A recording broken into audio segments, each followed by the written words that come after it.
Hi everyone. Okay, this is stay on IAS 37, provisions, contingent liabilities and contingent assets, and we are solving from our material. Okay, question number two. Of course, 2A is about definitions of times and others, but 2B is about calculation. So let's go again, please. Okay, I read. On 4th October 2010, Besoke Limited commenced the extraction of crude oil from a new well on the seabed. The cost of a 10-year license to extract the oil was 50 million. That is, he was going to get a license for 10 years for 50 million. That is the cost of the asset. At the end of the extraction, although not legally bound to do so, Besoke Limited intends to make good the damage the extraction has caused to the seabed environment. That is, this is a case of constructive obligation. The cost of this will be in two parts: a fixed amount of 20 million and a variable amount of 2 kobo or 2% per barrel extracted. That is, the cost of the clean up, the cost of the clean up of the seabed, right, will be in two parts: fixed amount of 20 million and the other part is variable, 2% or 2 kobo on per barrel of oil extracted. Now, both of these costs are based on their present value. Hear me now. Okay, both of these costs are based on their PV. On their PV. As at October 1st, discounted at 8% of the estimated cost in 10 years time. In the year to 30th September 2011, Besoke extracted 150 million barrels of oil. Now, what are we saying here?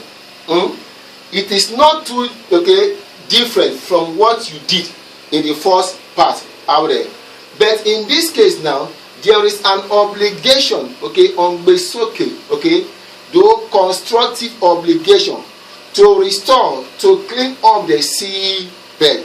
And as we all know that you are going to look at the present value of the cost of doing that and add to the cost of the asset on initial measurement. But in this case now, you are told that the cost of doing the clean up, they are based on their present value. So there is no need again for you to discount any amount. So it is based on on their present value out there. So also the cost is into two parts: a fixed part and a variable part. So the fixed part of that 20 million out there is what you are going to use to determine the initial cost of the asset out there. So let's solve now, right? This is what the account will show. Now, initial cost of asset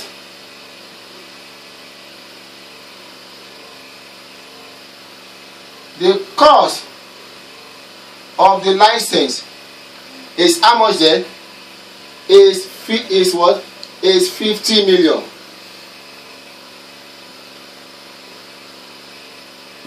You will always add the present value of the provision to get the initial cost. But in this case now, that provision cleanup has two parts: the fixed part of 20 million and variable part. So in this case now, you are only going to add the fixed part to get the cost of the asset. So add the fixed part of an environmental cost, and that is what 20 million. 20 million. That was 70 million.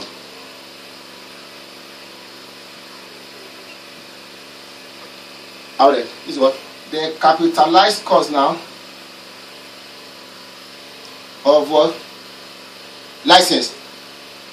Alright. Now, next now is what you are going to amortize. Amortization. Because what? It is an intangible set. You will amortize. Alright. So that what? There is 70 million over what? Over the 10 years of the asset. That was 7 million amortization. Next now, okay, what is our unwinding cost? Unwinding cost. To get the unwinding cost now, okay, let's get the total PV. The total PV of provision for environmental cost, right? You know, these costs, you are told that they are already in their present value, so do not discount. And this cost has two parts, okay? One is what is the fixed cost, is what is the fixed element, right? Of how much there? 20 million. And the what? Add the variable part out there. Now, the 2%, okay, in the question is 2 kobo. Okay, the variable element is based on the total number of barrel of oil you extract. So if you get, okay, 2 kobo, right, times what? Times 150 million barrel out there. So how much is that to you now? That is what? That is what? That is 3 what? A million. You have 20 what? Out there. Aha. This is what? The total PV, okay, of the future cleanup cost. Exactly. Now, the unwinding cost now.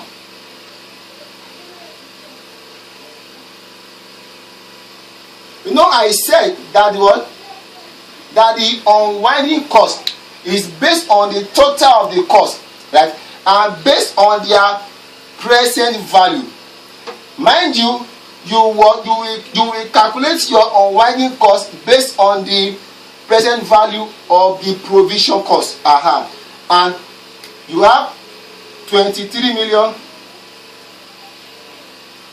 at what? 8%. Okay, at 8%. So what is that now? That what? That way 184 out there. 184. So let's see now our P or L. Here you have amortization out there. This amortization is like what? It's like your depreciation. Okay, you amortize intangible because it is licensed and not tangible asset. So it's how much? 7 million. 7 million. Also, the unwinding cost is how much here? 1,840. 1,840. So now to our balance sheet now. What is the total cost now of the what license? Is what? 70 less what? Amortization, what you call depreciation. So it's 184, sorry, it's what? It's 7, that what? 60 what? This is what? The carrying value, okay, of the license. Now, you know, at the end of the year, you are what? You are going to show the total provision you have made up to date. Exactly, up to date. This is what? Our initial right provision plus. I said that you are going to increase the provision at the end of the year by the what? Unwinding cost. Okay, every year end you will always add, okay, the unwinding cost to the initial provision to get the closing value of the provision. 1840. If you add together, there you have 24840. Alright, so this is what? The solution to the B part of question 2. Besoke. Listen carefully. Okay, you know, normally, okay, you are what? You are going to show the present value of the cost of restoration, right, and add to the initial cost of the asset. That is the rule. But in this case, okay, that cost of what? Restoration, the cleanup cost has two elements. One is fixed, one is variable. So you are only going to consider the fixed cost, okay, the fixed part now, the fixed part of the cost, okay, to determine the initial cost of the license. Why you are going to consider the total when trying to calculate your total unwinding cost. So this is your total unwinding cost at the end of the year, okay, your finance charges that will appear in the P or L. So in the next class now, we are going to look at restructuring provision first. Okay, hi everyone. So this is the second aspect of IAS at 7. It's called restructuring. Okay, restructuring provisions. You know, in the first class I talked about the types of provisions. Okay, 1, provisions that are asset related, exactly, and that are not asset related. So this is an example of a non-asset related provision. So let's start by the way, what is restructuring? Restructuring is a program that is planned and controlled by management which materially changes either, that is, the scope of the business, okay, or the manner in which the business is conducted. So that is, when there is a restructuring plan, it will change the scope of the business or the manner in which the business is conducted. Because each restructuring is not going to leave the business the way it was. Exactly. Now, what are the examples of restructuring? According to IAS at 7, the following are the examples of restructuring. 1, the sale or termination of a line of business. Probably you want to sell off one of the part of your business, or you have branches all over the world and the one is not doing fine, okay, you want to decide to close it down, okay, or to sell it off. 2, the closure of a location in a region. Yes, you could have many outlets, okay, and then you want to close some down, right? You want to close some down by what? By transferring some to your own country. So the plan to close some down is under the restructuring plan. 3, changes in management structure. Okay, changes in management structure. Fine, you could decide to lay off some layers of the management. Is that clear? And then decide to have just new management structure. For now, fundamental reorganization, okay, that have material effect on the nature and the focus of the entity's operation. Now, if the business is trying to change, okay, the pattern of its operation, exactly. So these are some of the examples of restructuring. Now, the focus of this standard IAS at 7 is to guide us very well. That is, how do we make provision for restructuring costs? Because every restructuring program you embark upon comes at a cost. And then in order to avoid abuse, so IAS at 7 is much more concerned about how to go about the restructuring program. Now, recognition criteria for restructuring, that is, on what condition out there can we actually recognize, okay, a provision for restructuring, because each provision comes with a cost. Now, according to IAS at 7, provisions for restructuring should be made by an entity if 1. There is a detailed formal plan. Please take note, there is a detailed formal plan for the restructuring. That is, the management has made a plan. Okay, so restructuring is not just what you wake up and you do. Okay, it has to be carefully planned for and looked into. So there is a detailed formal plan for the restructuring. The plan must show the following. 1. The part of the business that will be affected. Yes, the plan must show which part of the business. Is it the management? Is it the outlet? Is it the branch that will be affected? 2. The employees that will be terminated. Yes, because some employees will be laid off. Out there, they will be laid off. Yes, the plan must show, okay, the number of employees that it will be terminated or that it will affect. Exactly, so that we can know how much is the redundancy cost we are going to make for them.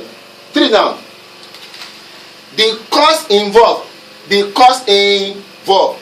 What is the cost of conducting this restructuring? 4 now, when the plan will be implemented. So these are the 4 things, okay, that the detailed plan, okay, must show. Out there. B now, management has formally communicated the plan to the affected parties. It means that the management must have publicly and formally got in touch with those that are affected by the restructuring plan. Please take note, okay, if you are dealing with this, okay, this topic under IAS 7, you have to watch for these 2 keywords. 1, there must be a detailed formal plan. 2, the plan must have been communicated out there to the parties affected, so that what there will be an there will be a valid expectation, okay, from the parties affected.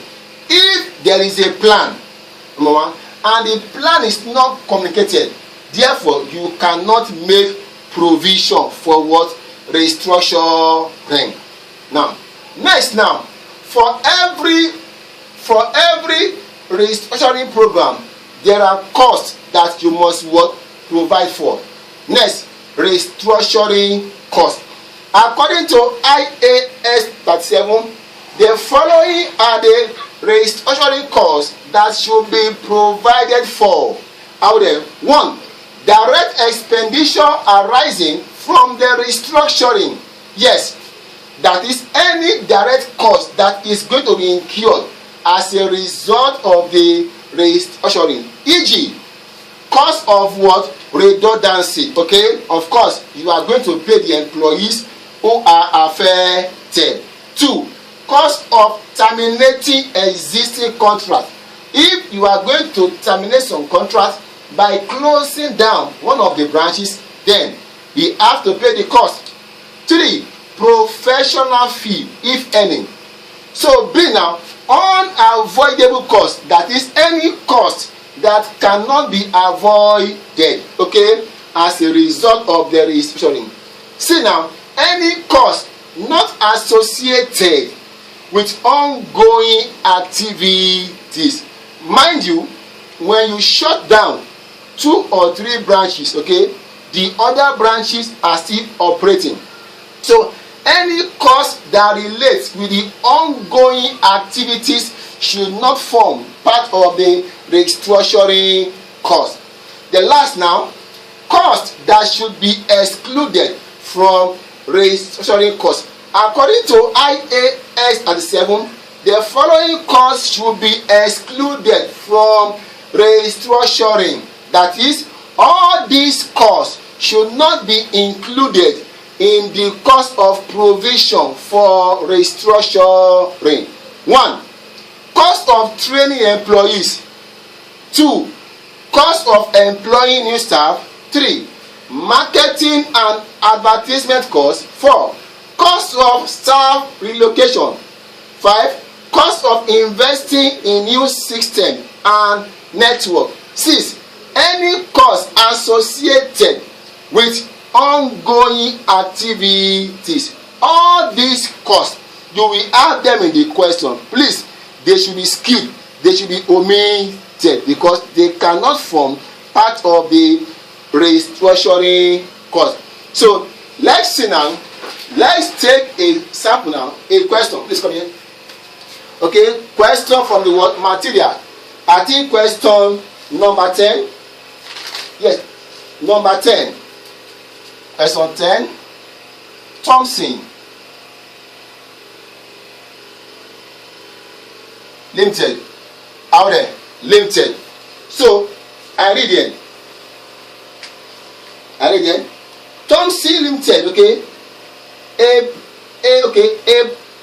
public limited company operates in the manufacturing sector. During the year ended 31st May 2005, Thompson announced 2 major restructuring plans. 1. The first plan is to reduce the capacity by the closure of some of its smaller factories. Okay, that is what the first plan. Okay, to reduce the number of the smaller factories, which have already been identified. See now, this will lead to what? To redundancy of 500 employees out there. So it means what? There is a detailed plan. Because the detailed plan has shown, okay, what the employees affected. Is that clear? Next, who have all individuals been selected and communicated with? Okay, so for the first plan now, there is a plan. 2, the plan has been communicated, right, with the parties affected. Now, the cost of this plan are 9 million for what? Redundancy. Next, 4 million in retraining cost. Next, 5 million in lease termination cost. So these are the costs, okay, under the first plan. Okay.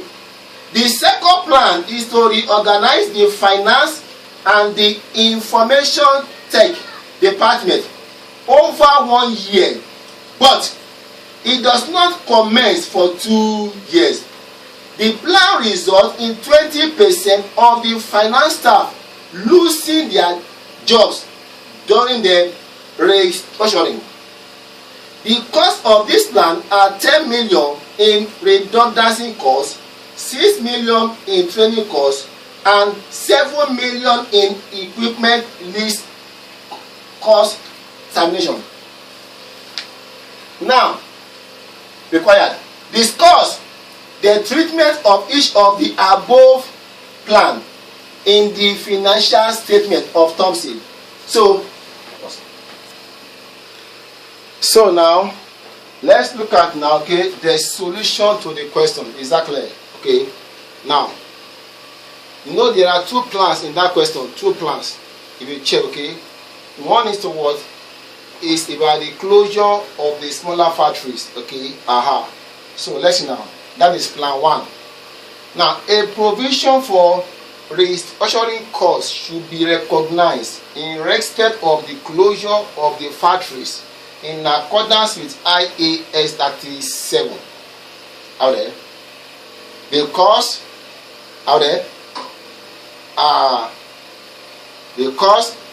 the two criteria are what are met. One, there is a detailed formal plan out there. Yes, because that plan, okay, shows that, okay, shows the number of employees that will be affected, okay, and the cost. Is that clear? And also the plan has been communicated to them. So that communication will create a valid expectation from them, okay, that they are aware, okay, they know what they expect to get an order. So when these two criteria are met, then you can what provide for restructuring. Now under the first plan, okay, there are three costs there out there. One is what redundancy cost of 9 million out there. Two is what 4 million, okay, cost of training. Three is what 5 million out there of what of contract termination.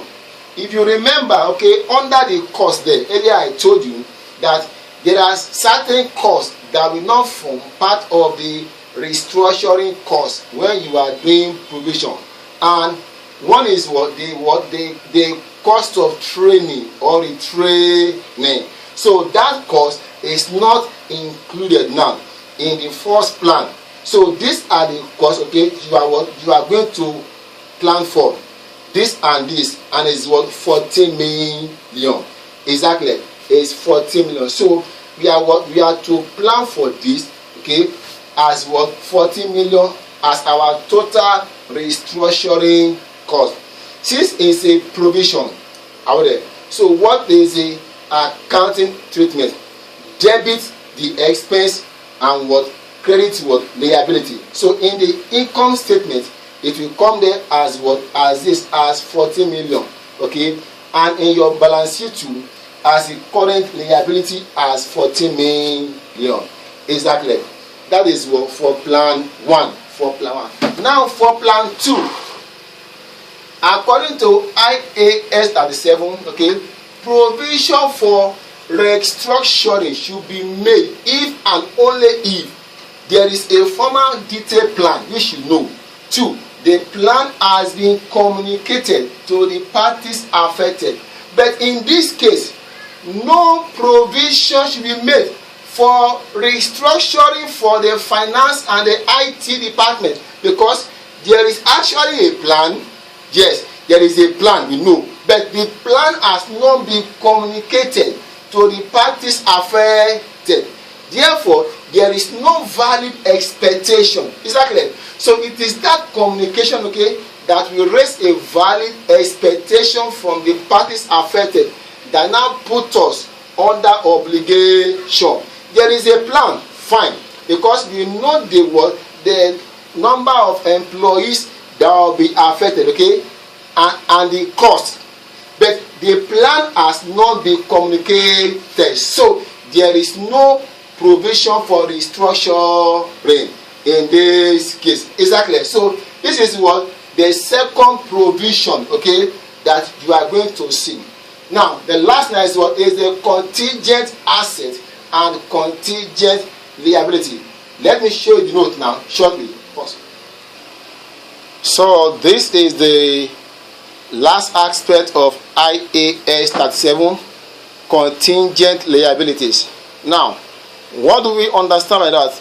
Contingent liability is a possible obligation that the existence will be confirmed by the occurrence or non-occurrence of future uncertain event.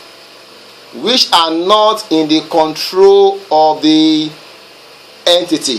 What are we saying here? That is, contingent liability, okay, would only become a liability if certain things happen in the future.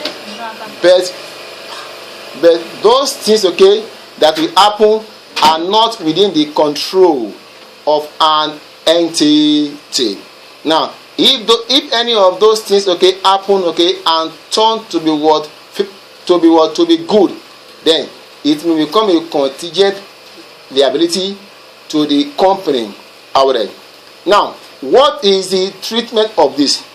According to IAS 37, contingent liability should not be recognized in the account, but should be disclosed as part of the notes to the financial statement if it is remote. Yes, if it is remote, that is unlikely than none. Last now, contingent asset. This is a possible asset that the existence will be confirmed by the occurrence or non-occurrence of future uncertain events which are not within the control of an entity. So that is, the occurrence of one thing or not the occurrence will help us to confirm if it's an asset, so that we can recognize it as our asset. Now, what is the treatment of this? Contingent assets should not be recognized except when it is virtually certain that it will be received. So thank you very much. This is the end of the class. So I will upload more videos, okay, just to help you solve as many as possible questions under this standard for your better understanding. Thank you. God bless you.